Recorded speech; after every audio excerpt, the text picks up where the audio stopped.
सुर्खियों पर एक नजर।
और पेश है खबरों की तफसील। सबसे पहले बड़ी खबर मेंढर से। मेंढर में एक सड़क का हादसा पेश आया जिसमें 12 बच्चे जख्मी हुए हैं। जराये का कहना है कि एक इको वैन को हादसा पेश आया है। ड्राइवर के काबू से बाहर होकर ये इको वैन को हादसा पेश आया है जिसके नतीजे में 12 बच्चे जख्मी हुए हैं। अभी तक की कोई खबर आ रही है। मेंढर के इलाके में आज सुबह ये सड़क हादसा पेश आया है जहां पर एक इको कार को हादसा पेश आया है जिसके अंदर 12 बच्चे सवार थे। 12 के 12 जख्मी हुए हैं और उन्हें नजदीकी अस्पताल मुंतकिल किया गया है। हमको बताते चले कि मेंढर से बड़ी खबर इस वक्त आ रही है कि मेंढर में एक सड़क का एक दिलदोज हादसा पेश आया है जहां पर एक इको कार को हादसा पेश आया है। हाई स्कूल कीरी के करीब यह हादसा पेश आया है जिसके नतीजे में 12 बच्चे जख्मी हुए हैं। मकामी लोगों और पुलिस की जानिब से वहां पर रेस्क्यू ऑपरेशन भी शुरू किया गया जिसके बाद ही सभी जख्मी बच्चों को अस्पताल मुंतकिल किया गया है।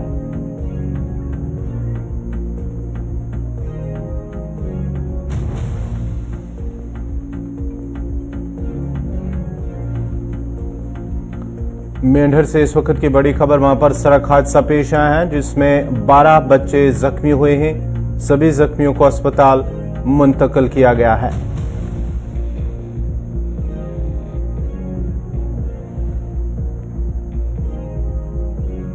मेंढर में एक इको कार को सड़क हादसा पेश आया है जिसके नतीजे में 12 बच्चे अभी तक जख्मी हुए हैं। कठुआ में एक और बड़ी खबर जहां पर सीबीआई की जानिब से कल एक पुलिस कांस्टेबल को हिरासत में लिया गया था, गिरफ्तार किया गया था। अब उस कांस्टेबल की मौत हुई है। वुमेन पुलिस स्टेशन कठुआ में मुंशी के तौर पर काम करने वाले एक हेड कांस्टेबल मुश्ताक अहमद को सीबीआई ने रिश्वत लेते रंगे हाथों कल गिरफ्तार किया था, फिर हिरासत में लिया था और इसके बाद में पूछगछ के दौरान पुरस्कार हालत में उसकी मौत हो गई है।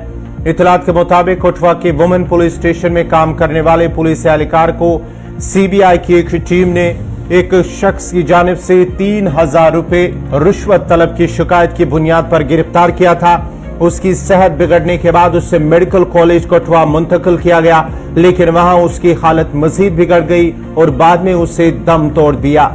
एसएसपी कठुआ का कहना है कि सीबीआई ने मुतल्लिका कांस्टेबल को हिरासत में लिया था और कठुआ पुलिस का इसके तहकीकात में कोई लेना देना नहीं है और इस मामले में पुलिस का कोई किरदार नहीं है। ताम सीबीआई की तरफ से कोई भी तबसरा सामने नहीं आया है और न ही पुलिस एहलकार की मौत के बाद एजेंसी की तरफ से कोई सरकारी हैंडआउट जारी किया गया है।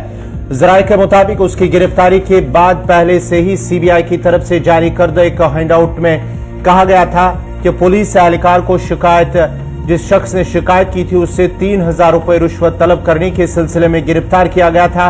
इस सिलसिले में इंसदाद बदउनवानी एक्ट की मुतल्लिका दफात के तहत एक मुकदमा दर्ज किया गया है। हैंडआउट के मुताबिक मुलजिम की तरफ से रिश्वत तलब करने की शिकायत की बुनियाद पर इसे गिरफ्तार किया गया था। उस पर इल्जाम लगाया गया था कि फरवरी 2023 के महीने में हेड कांस्टेबल मुलजिम मुश्ताक अहमद ने शिकायत कुनंदा के वालिद से कहा कि वो उसे शिकायत कुनंदा से मिलने के लिए थाने भेज दें। कुछ दिनों के बाद जब शिकायत कुनंदा मुलजिम से मिला तो उसने बताया कि शिकायत कुनंदा के खिलाफ खातून की वीडियो बनाने और उसे हरासा करने की शिकायत दर्ज कराई गई। इस मामले पर कार्रवाई न करने के लिए मुलजिम head constable women police station Kathua 5000 रुपए रिश्वत तलब कर रहा है। सीबीआई के मुताबिक तस्दीक के दौरान शिकायत में दर्ज इल्जाम दुरुस्त पाए गए और ये बात सामने आई कि मुश्ताक अहमद शिकायत कुनंदा से 5000 रुपए रिश्वत तलब कर रहा था। शिकायत कुनंदा की दरख्वास्त पर मुलजिम ने रिश्वत का मुतालबा कम करके 3000 रुपए कर दिया और इसी मुनासबत से सीबीआई ने मुलजिम को रिश्वत मांगते और कबूल करते हुए रंगे हाथों गिरफ्तार किया था।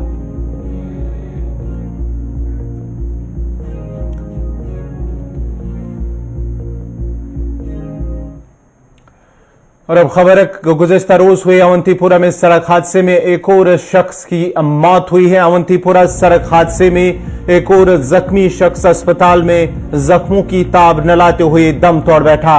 गुज़िश्ता रोज गोरीपुरा अवंतीपुरा के करीब एक गाड़ी को सड़क हादसा पेश आया है, जिसके नतीजे में 4 लोग मौके पर ही उन्होंने दम तोड़ दिया, जबकि एक जख्मी शख्स ने आज सुबह ही अस्पताल के अंदर आखिरी सांस ली है और इसके साथ ही हादसे में मरने वालों की तादाद अब 5 हो गई है।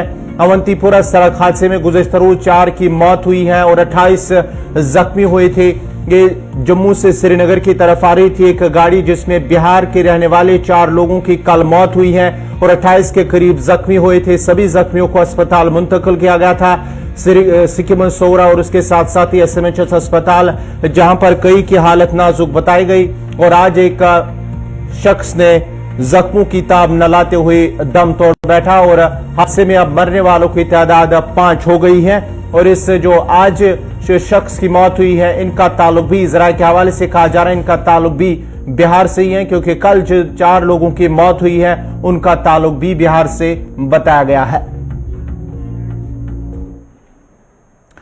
अब बात करेंगे ठेकेदारों की। जम्मू कश्मीर इंतजामिया की जानिब से ठेकेदारों को लेकर एक और बड़ा फैसला है। ठेकेदारों के लिए थाने से तस्दीक, यानी कि उनकी तस्दीक की जाएगी, इन्वेस्टिगेशन होगी, उसके साथ साथ ही इसे जरूरी करार दिया गया है। ठेकेदारों के लिए थाने से तस्दीक जरूरी है। कुछ ठेकेदारों के रिश्तेदार मिलिटेंसी में मुलविस हैं, इंतजामिया की जानिब से कहा गया है, और ऐसे ठेकेदारों की अदायगी जारी नहीं की जाएगी। ये जराये के हवाले से हम आपको बता रहे हैं कि जिन ठेकेदारों के रिश्तेदार जिनका मिलिटेंसी से कोई ताल्लुक होगा, उन ठेकेदारों की जो अदायगी होगी वो जारी नहीं की जाएगी और साथ ही साथ पुलिस वेरिफिकेशन के साथ उनकी जो इन्वेस्टिगेशन होगी ठेकेदारों की, एक क्लास ठेकेदारों की, उसके बाद ही उनकी जो अदायगी या उन्हें काम सौंपा जाएगा। इस सिलसिले में बाज़ाब्ता तौर पर अब इंतजामिया की जानिब से ये कहा गया है कि उनकी पुलिस वेरिफिकेशन जरूरी है, इसे लाजमी करार दिया गया है।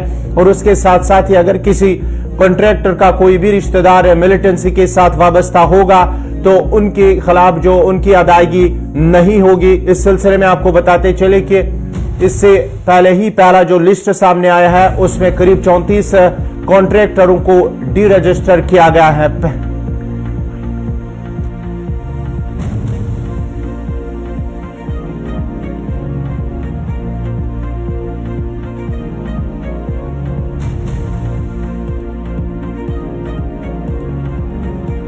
जम्मू कश्मीर इंतजामिया की जानिब से एक बार फिर एक और फैसला, जहां पर ठेकेदारों के हवाले से फैसला लिया गया है। अब ठेकेदारों के लिए वेरिफिकेशन से जरूरी करार दिया गया है। ठेकेदारों के लिए थाने से तस्दीक जरूरी है और अगर किसी का रिश्तेदार मिलिटेंसी के साथ होगा तो उसकी अदायगी नहीं होगी, ये इंतजामिया की जानिब से कहा गया और ऐसे ठेकेदारों की अदायगी जारी नहीं की जाएगी। इस सिलसिले में 34 जो पहला लिस्ट सामने आया है उसमें 34 कॉन्ट्रैक्टरों को डी रजिस्टर किया गया है। ये इंतजामिया की जानिब से बाज़ाब्ता तौर पर इस हवाले से कहा गया है। इस सिलसिले में PDP की जानिब से एक रद्द-ए-अमल सामने आया है। मैंने पहले तो हमने एक चीज देखी कि यहाँ पर मुलाजिमों के बारे में उन्होंने एक फरमान जारी किया है कि कोई भी एजिटेशन गैर कानूनी होगी। फर्स्ट टाइम हमने ये देखा हिंदुस्तान के आईन में कि ऐसे ऐसे ऑर्डर्स निकल रहे हैं कि एक जेन्युइन डिमांड्स जो हम पेश करना चाहते हैं उस पर भी पाबंदी की। और सुबह सुबह मैंने एक ऑर्डर देखा, अब जो जिन लोगों को कुछ लाइबिलिटीज थी ठेकेदार वगैरह के, उनकी अब वेरिफिकेशन हो रही है। मुझे ये नहीं लग रहा है वेरिफिकेशन और पेमेंट के साथ क्या ताल्लुकात है। मुझे लग रहा है कि एक मस्कुलर पॉलिसी अपना रहे हैं, हर तबके को तंग कर रहे हैं। मुझे नहीं लगता ये आपको फ्रूटफुल हो जाएगी। इन्होंने बेचारों ने बहुत पहले काम किया, उनको उस वक्त काम कराया गया जब अल्ताफ साहब ये थे, अपने मिनिस्टर थे। उन जिस तरह सैलाब आया उसके बाद उन्होंने जो मैकडेनाइजेशन कर दी सिटी को, उसके बाद देखिए रात दिन उन्होंने काम किया, उनकी पेमेंट्स बंद की। और आज के इस वक्त ये ऐसा कर रहे हैं कि इनकी वेरिफिकेशन कर रहे हैं, उनकी पेमेंट्स खा रहे हैं। This is not genuine. हम बिल्कुल इसको कंडेम करते हैं। श्रीनगर के जबरवन पहाड़ियों के दामन में वाक़ एशिया का सबसे बड़ा बाग गुलिलाला जायदज यानी कि 12 लाख हसीन और जमील टूलिप गुठलियों के साथ सयाहों की आमद के लिए हर लिहाज से अब तैयार हैं। और आज बाग गुलिलाला को मकामी और गैर मकामी सयाहों और सैलानियों के लिए खोला जा रहा है। शहर आफाक झील डल के किनारों पर वाक़ इस वसी और अरीज और दिलकश बाग, जिसमें लाखों रंग बिरंगी टूलिप बल्ब लगे हुए हैं, को लेफ्टिनेंट गवर्नर मनोज सिन्हा की तरफ से आवाम के लिए खोले जाने की तवक्का है। बाग गुलिलाला में हॉलैंड से बरामद शुदा 4 नए टूलिप का इजाफा किया गया है, जहां पर मुतलका हुकाम का कहना है कि मौसम बहार की आमद पर 68 रंग बिरंगी अकसाम के टूलिप बल्ब के अलावा डेफोडिल, हसीन, मिस्करी के चश्म कुशा फूल और बादाम, खुबानी, आड़ों के दरख्त भी बाग की खूबसूरती में शान शौकत में 4 चांद लगाएंगे। उन्होंने मजीद कहा कि बाग में फिलवक्त ज़ायदा से 1 दर्जन अकसाम के 25% टूलिप खुल गई हैं और मौसम साजगार रहने की सूरत में बाकी टूलिप भी खुलेंगे। उन्होंने मजीद कहा कि गुलिलाला का फूल बहुत ही नाजुक होने के साथ साथ इसकी जिंदगी सिर्फ 15 से 17 दिनों पर ही मुहित होती है। ताहम टूलिप की जिंदगी इसके किस्म और मौसमी सूरत हाल पर मुनहसर है। अगर मौसम सर्द रहा तो इसकी जिंदगी बढ़ सकती है और अगर दर्ज हरारत 20 डिग्री से ऊपर चला गया तो उसकी जिंदगी कुछ दिन मुख्तसर हो जाती है। इस खबर पे मजीद तफसीलात के लिए सीधा चलते हैं श्रीनगर, जहां हमारे साथ है फैसल रियाज। फैसल, कितने बजे आज इसका इफ्तिताह होगा और उसके साथ साथ ही क्या कुछ रूट प्लान तैयार किया गया है? देखिए बिल्कुल गवार, अगर हम बाग गुलिलाला की बात करें, टूलिप गार्डन की बात करें तो बड़ा ही फेमस गार्डन है जम्मू कश्मीर का और खासकर पूरे एशिया में सबसे बड़ा टूलिप गार्डन है, जो कि जबरवन पहाड़ियों के दामन में खूबसूरत बाग है। उसके साथ साथ डल झील के किनारे पे करीबन 600 कनाल जमीन के करीब पे मुश्तमिल ये बाग है, जिसको 2007 में बनाया गया था। और 2007 से ही लगातार सयाहतों की भीड़ जो है, सयाहों की जो है वहां पे भीड़ देखने को मिली। तो आज एक बार फिर से इस साल आज 5 बजे करीबन एलजी मनोज सिन्हा इसकी इनॉग्रेशन करेगी और उसके बाद कल से आम लोगों के लिए इसको खोला जाएगा। आपको बता दें कि वहां पे करीबन 16 लाख के करीब टूलिप सेट जो कि हर साल 15 होते थे, लेकिन इस बार 1 लाख का जो एडिशन किया गया है, इस बार 16 लाख के करीब टूलिप्स वहां पे खिलेंगे और करीबन 75 वैरायटीज के वहां पे फूल होंगे। आज इसको इनॉग्रेट किया जाएगा और कल आम लोगों के लिए इसको खोला जा रहा है। बताया जा रहा है करीबन 3 से लेकर 4 लाख के करीब जो सयाह है या लोकल्स है वो एक्सपेक्ट है, वो उम्मीद की जा रही है वो इस साल वहां पे आएंगे। उसके हवाले से जो कल से ये आम लोगों के लिए खोला जाएगा, टूरिस्ट के लिए खोला जाएगा, उसके लिए एक रूट प्लान भी बनाया गया है, क्योंकि इस वक्त स्मार्ट सिटी के तहत पूरे शहर में काम चल रहा है और जो टूलिप गार्डन का रोड है वहां पे भी स्मार्ट सिटी के तहत काम चल रहा है। तो ट्रैफिक डिपार्टमेंट की तरफ से कहा गया है कि सिंगल वे रूट जो है मेंटेन किया जाएगा, यानी जिसको भी टूलिप गार्डन जाना होगा वो लाजमी तौर पर पहले लाल चौक पहुंचा सकेगा, लाल चौक से वो डल गेट आएगा और उसके पास फिर 2 रूट हो गए, या तो वो गुप्का रोड से आ सकता है टूलिप गार्डन या बुलवार्ड रोड से आ सकता है। अपोजिट डायरेक्शन में किसी को भी चलने की इजाजत नहीं होगी। जिनको वापस अपने डेस्टिनेशन पे जाना होगा वो फोर शो रोड लेकर दरगाह पहुंचेगा और दरगाह के बाद वो अपने अपने रास्ते से जा सकते हैं। यानी जिस किसी को भी, चाहे वो साउथ कश्मीर से आए, नॉर्थ कश्मीर से आए या सेंट्रल कश्मीर से जो कोई भी सयाह आए, उसको लाजमी तौर पर पहले लाल चौक पहुंचना है, लाल चौक में डल गेट और उसके बाद वो फिर टूलिप गार्डन की तरफ रुख कर सकता है। किसी को भी फोर शोर से टूलिप गार्डन की तरफ आने की इजाजत नहीं होगी। या निशात से से किसी को भी इजाजत नहीं होगी कि वो टूलिप गार्डन की तरफ होगा। सुबह 9 बजे से लेकर शाम 7 बजे तक जो है यही सिंगल वे ट्रैफिक मेंटेन रहेगा और किसी को भी अपोजिट डायरेक्शन में चलने की इजाजत नहीं होगी। इसी के साथ साथ डेजिग्नेटेड पार्किंग भी रखी गई है।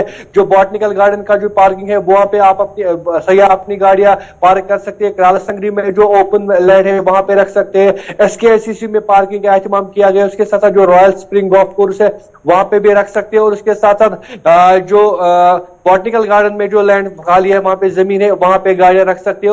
और उम्मीद की यही की जा रही है कि कल से जो एक बेहतरीन माहौल देखने को मिलेगा। सयाह आएंगे, लोकल्स आएंगे, नॉन लोकल्स आएंगे जो यहाँ पे टूलिप गार्डन में आएंगे। और इस बीच जो ट्रैफिक प्लान दिया है, अगर कोई इमरजेंसी होती है तो उसको फ्रीली मूव करने की इजाजत होगी, वो फ्रीली जा सकता है। लेकिन किसी को भी उसके इमरजेंसी के बगैर किसी को भी अपोजिट डायरेक्शन में चलने की इजाजत नहीं होगी। बहुत शुक्रिया फैसल रियाज आपका। ये थे श्रीनगर से फैसल रियाज तफसीलात फराहम करे थे। आज बागी गुलिलाला को बाज़ाब्ता तौर पर सयाहों के लिए खोला जाएगा और आज शाम 5 बजे के करीब LG मनोज सिन्हा की जानिब से इसका इफ्तिताह किया जाएगा। और इस सिलसिले में इंतजामिया की जानिब से ट्रैफिक पुलिस श्रीनगर की जानिब से रूट प्लान भी तैयार किया गया हो और उस रूट प्लान पर अमल करना होगा और अगर कोई इसकी खिलाफ वर्जी करेगा तो उसके खिलाफ कार्रवाई की जाएगी।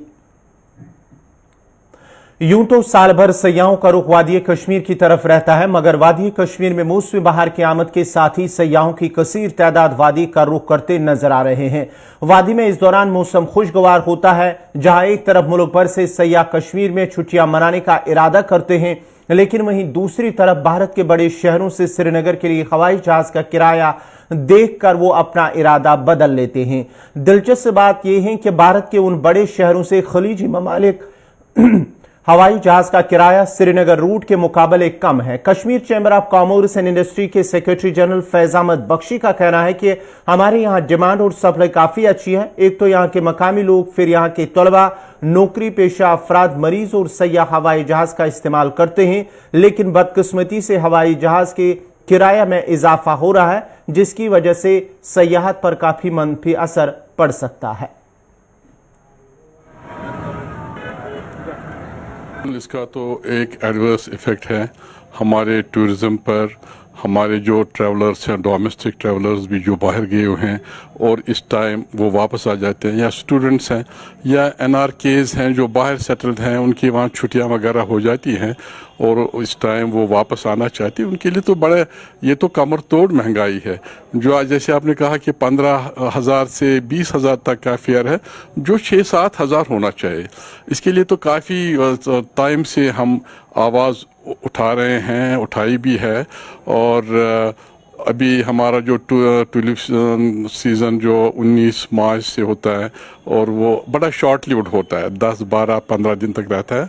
और ये जो टूलिप सीज़न है काफ़ी लोग उसको देखने आते हैं, क्योंकि एम्स्टर्डम के बाद ये कश्मीर में ये है कि इतना बड़ा टूलिप गार्डन है और तो उसको देखने आते हैं। तो उसके लिए ये काफ़ी उनके लिए मुश्किलात है, उनके यहाँ पर हो जाता है। और ये आप हैरानगी की बात है कि इसी फेयर में दुबई या साउथ ईस्ट एशिया जो है, हांगकांग, सिंगापुर वगैरह, इसी या बैंकॉक, इसी फेयर में उनके होटल एकोमोडेशन पूरा ट्रैवल हो जाता है। ऐसा आप समझते हैं हजरात को भी इसमें सबसे अच्छा जो होगा, मिनिस्ट्री ऑफ होम अफेयर्स को एक्चुअली आना है बीच में। जैसे उन्होंने कोविड टाइम पे एयरफेयर्स पे कैप डाली हुई थी, वैसे ही कश्मीर के ऊपर वो कैप डाले, वो एक मिड फेयर फिक्स कर ले। ना तो हमें 2,000 की टिकट चाहिए और ना 40,000 की टिकट चाहिए, चाहे वो फिर लोकल हो या टूरिस्ट हो। इससे क्या है कि कश्मीर की बदनामी बहुत हो रही है और हम एज लोकल इसको बर्दाश्त नहीं कर पा रहे हैं। दूसरा, हमारे में भी कुछ खामियां, हमारे कुछ दोस्त, कुछ ट्रेड पार्टनर्स वो एडवांस परचेज कर लेते हैं एयरलाइन से, वो वर्ल्ड में है। लेकिन फिर एयरलाइन का डायनेमिक सिस्टम चल रहा है, वो अपनी 60% या 80% इन्वेंट्री बेच के बाकी 20 या 40% इन्वेंट्री को वो हाई कर लेते हैं। तो जब तक इसमें मिनिस्ट्री ऑफ होम अफेयर्स बीच में ना आए, डोंट एक्सपेक्ट एनी रिलीफ। ना तो एयरपोर्ट डायरेक्टर साहब हमें रिलीफ दे सकते हैं इसमें, ना सेक्रेटरी साहब दे सकते हैं, ना LG साहब दे सकते हैं। LG साहब से दरख्वास्त एक ही है कि वो मिनिस्ट्री ऑफ होम अफेयर्स को अप्रोच करे, उनको कहे इस पे कैप लगाए, मिड फेयर आए, चाहे दिल्ली श्रीनगर 5-8 हज़ार के बीच में फेयर रखे थ्रू आउट ईयर। हमें ना तो सस्ता चाहिए ना उधर सेक्रेटरी टूरिज्म सईद आबिद रशीद ने कहा है कि हवा जहाज की किराया में अगर इजाफा हो तो उसका असर बराह रास्त सयाहत पर भी पड़ सकता है। ताहम उस मामले को शहरी हवाबाजी की वजारत की नोटिस में लाया जाएगा ताकि वादी में सयाहत असरअंदाज न हो।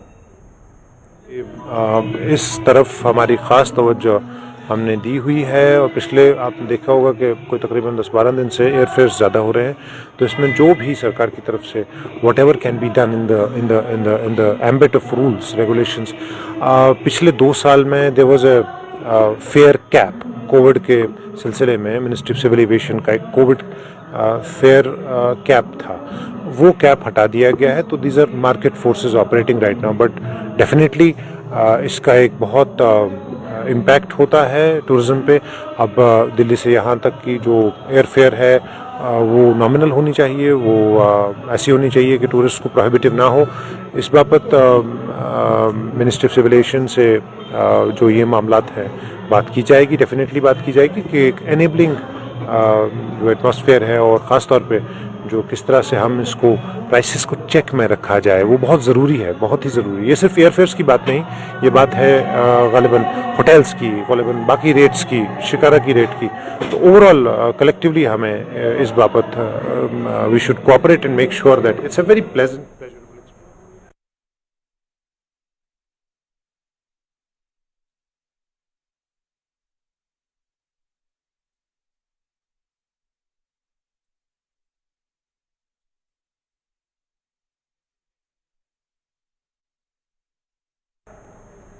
श्रीनगर में गुज़श्ता रोज़ कालिदास थिएटर ने जश्न अदब और आमद बहार तकरीब का एहतमाम किया, जहां फनकारों को खराज तहसीन पेश किया गया है। तकरीब में कई मुख्तलिफ शोबों से वाबस्ता कई अहम शख्सियात ने शिरकत की। दौरान तकरीब मुतअद्दिद फनकारों और कलाकारों को उनकी बेहतरीन खिदमात के लिए एजाज़ से नवाजा गया।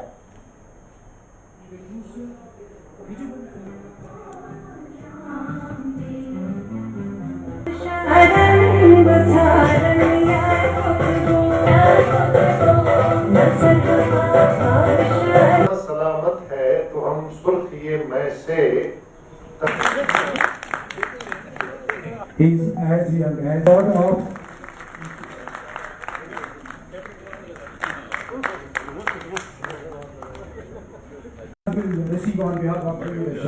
आज जो इवेंट हुआ कल्चर एकेडमी के वसातत से कालिदास थिएटर का इवेंट है, हमारा 50वां साल अब मुकम्मल हो रहा है इस थिएटर का।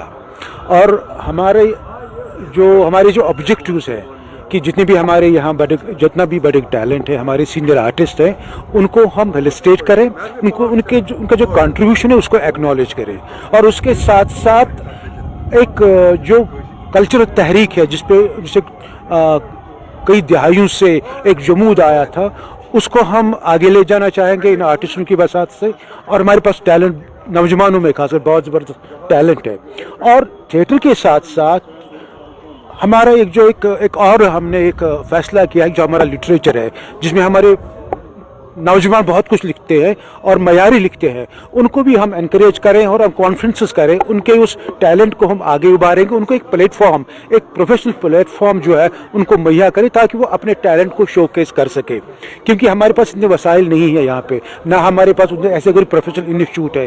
थिएटर ही हमारे पास एक ऐसा इंस्टीट्यूट है जहाँ पे अपने नौजवानों को ट्रेन कर सकते हैं, बच्चों को ट्रेन कर सकते, ताकि ये जो थिएटर मूवमेंट कश्मीर की है, क्योंकि इसका एक ताबनाक एक हिस्ट्री रही है, गोल्डन पीरियड रहा है इसका, हम उसको उसी दिशा में लेना चाहते हैं। क्योंकि थिएटर जो है ये काफ़ी आगे बढ़ चुका है और हम चाहते हैं कि हमारी जो नई नस्ल है उनको हम ऐसा प्लेटफॉर्म मुहैया करेंगे ताकि ये जो हमारा दौर रहा है, सुनहरी दौर रहा है, वो फिर से हम इंशाअल्लाह उसको ये आप यूँ समझे कि आगे बढ़ाना चाहेंगे। और यही एक हमारी एक कोशिश है, नौजवान पोइट हो, नौजवान राइटर हो, नौजवान ऐसा कोई ड्रामेटिस्ट हो, उसको हमने एनकरेज करना है, उसको प्रोफेशनल प्लेटफॉर्म देना है और साथ साथ में उनको फेलिसिटेट करेंगे ताकि उन्हें लगे कि हमारे इस आर्ट का और हमारे इस जो हमारा टैलेंट उसको एक्नॉलेज किया जा रहा है।